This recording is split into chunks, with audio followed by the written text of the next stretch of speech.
Orange fans, it's getting to October. Midnight Madness just occurred. And you know what that means. It's time for the big season, Orange fans. It's time for the hardwood.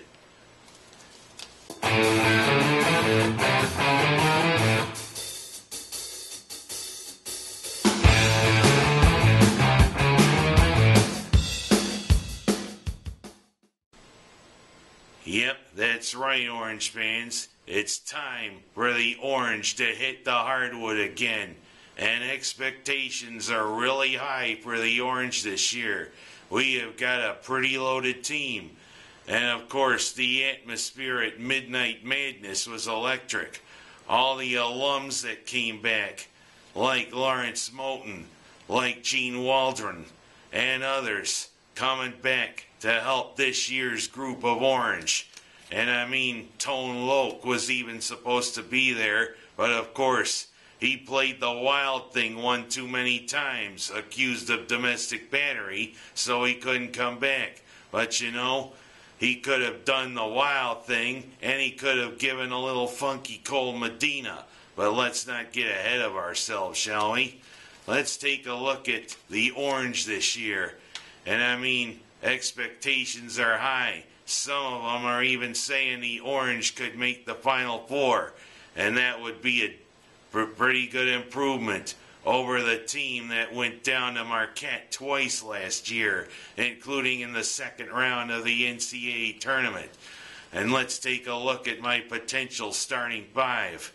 The one at forward is the guy who is now the leader of the Orange. Rick Jackson graduated and he went on to better things.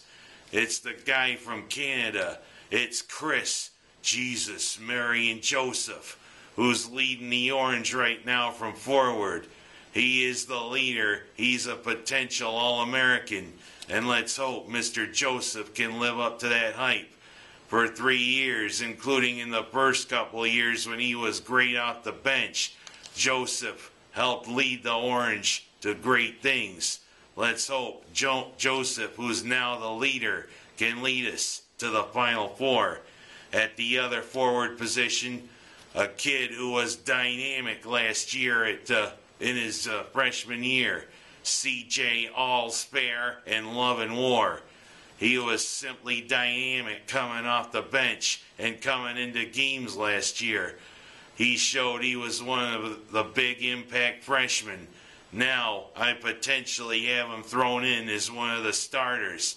All's fair in Love and War when CJ gets in the game. At center is a big conundrum, because I mean, he's one of the two imports from around the world to come to University Hill. And I mean, he was the one who did a better job, even if his statistics didn't show it. But right now, the kid from Senegal, from West Africa, Bay Musakeda, is the one that I have set in for center. And I mean, that could be saying something. Because, of course, a kid I'm going to talk about a little later could move into center. But Boeheim projects him as a forward. But let's not get ahead of ourselves.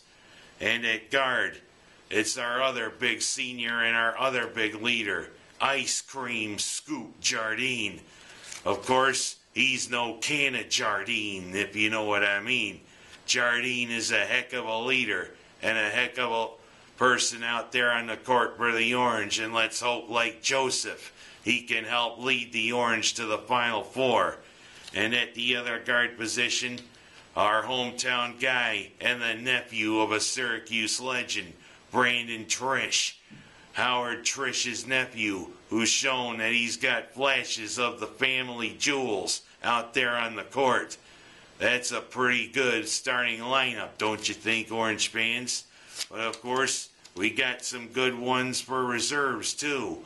At forward, he is yet to live up to his potential when he came to University Hill. But could it be the year that our baby-faced forward, Mookie Jones, finally decides to step it up? I mean, can he show much more to the Orange fans than he's just a baby face? But of course, he's got prowess shooting from beyond the arc. I mean, why can't Boeheim find a place for him, or is Mookie kind of lax in practice? Hopefully Mookie can step it up. He's a junior this year, got 2 more years. Let's see this. At center, the guy last year who was the most heralded recruit for the Orange last year. But you know, in some ways I hate it when I'm right, because I knew how limited his experience was coming from Brazil to the USA was. 1 year of organized basketball wasn't enough before college, and he showed it last year. But of course, with a little work, he could turn into another Ronnie Cycli, because Ronnie Cycli struggled. And I'm talking about the kid from the land of beautiful women, and also the 2016 Summer Olympics. I'm talking about Fab Melo.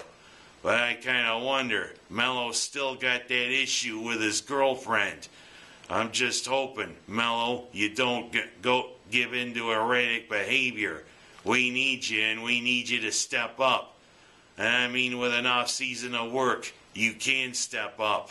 I'm expecting bigger things from you, Melo. And at guard, another dynamic freshman from last year who's going to probably become the big reserve, Dion Waiters. And you know, Mr. Waiters, you could bring me a steak and French fries. But you know, you got to serve that up with a good amount of stuff on the court, Mr. Waiters. You look pretty good in your role last year coming off the bench as a freshman. Let's hope you continue. And the big conundrum here, he could either play forward or guard. Junior James Sutherland, who shows he's got some shooting prowess. Let's hope, Mr. Sutherland, you can keep coming off the bench and keep producing. And now, I'll get to our 3 big recruits, the 3 impact freshmen. This is a top 10 class that Boeheim's got coming in. And let's start with the big guy, a guy who they say is unpolished, but they say he could step right in at either forward or center. And you know, Central New York fans, it's Christmas time on University Hill. That's right. Bring out the mistletoe, bring out the tree, bring out the presents. It's Rakim Christmas coming to University Hill. Some say he could jump right in and start. But I'm just saying, hold on a minute, you know. He's still a little unpolished. But you know, he could be a real impact guy coming off the bench at either forward or center. Some may say he may even supplant Melo or Keita. But you know, let's hope it's Christmas time on the hill. And our other 2 incoming freshmen, one who could step right in at guard, and he's a long-limbed guy and can block shots, Michael Carter-Williams. He could step right in and be the good point guard for the Orange.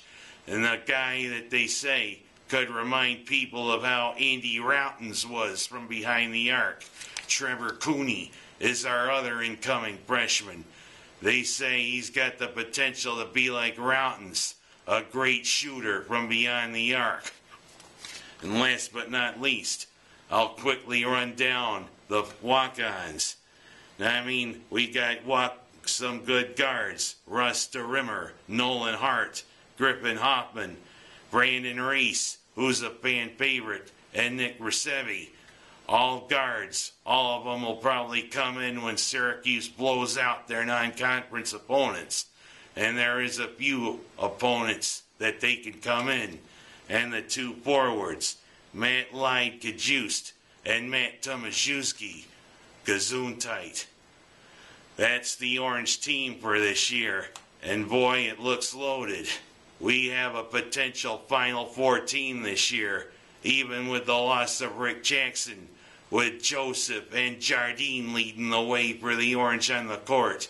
This team is loaded, ready, and waiting to take on non-conference opponents and to take on the Big East, which sadly we're in year 1 or 2 for lame duck status.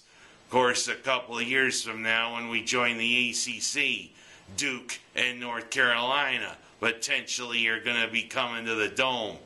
Boy, some of these recruits, especially the freshmen, are going to have that coming in a couple of years. And I bet Christmas, Cooney and Carter Williams are licking their chops for that, and any others that come in the next couple of years. This is going to be a great season, Orange fans, and I'm going to give you some of the highlights. I'm Ken Haas, that's my story, and welcome back, Orange basketball. It's time.